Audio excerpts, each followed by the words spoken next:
अभी की स्थिति के मुताबिक रूसी सैनिक सूमी से सिर्फ 15 किलोमीटर दूर है, यानी सूमी पर कब्जे के बीच सिर्फ 15 किलोमीटर का फासला है। जबकि दूसरी भीषण जंग निप्रोपेट्रोवस्क में चल रही है, जहां रूसी सैनिक घुस चुके हैं। कभी भी निप्रोपेट्रोवस्क पर कब्जा किया जा सकता है।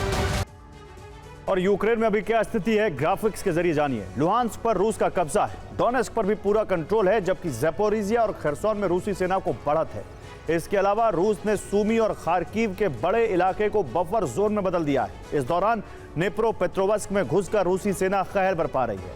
पुतिन ने नई युद्ध नीति में यूक्रेन के कई इलाकों पर 2025 के आखिर तक कब्जे का लक्ष्य रखा है और इसी वजह से फोकस मिकोलेव, ओडेसा, चेरनिहिव और पोल्टावा पर कर दिया है, जहां लगातार हमले किए जा रहे हैं। साल 2026 तक आधे यूक्रेन पर रूस कब्जा कर सकता है, जिसमें कीव और चेरकासी का आधे से ज्यादा हिस्सा शामिल हो सकता है। यानी अगर ये लक्ष्य रूस ने हासिल कर लिया तो यूक्रेन के पास आधे से भी कम इलाका रह जाएगा, जो सामरिक तौर पर ज्यादा महत्व नहीं रखता है। पहला संकेत है यूक्रेन को पूरी तरह से काला सागर से अलग कर दिया जाएगा।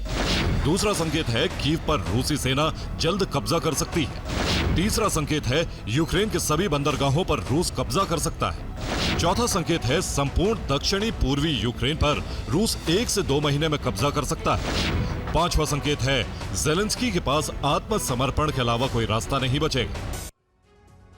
तो खरसोन में रूस ने बड़ा हमला किया है, जिस वजह से पोस्ट छोड़कर यूक्रेनी सैनिक भाग रहे हैं। अब रूसी सैनिक मिकोलेव की तरफ बढ़ रहे हैं, रास्ते में पड़ रहे खेतों और घरों को जला रहे हैं। ड्रोन से 15,000 हेक्टेयर खेत जला दिए।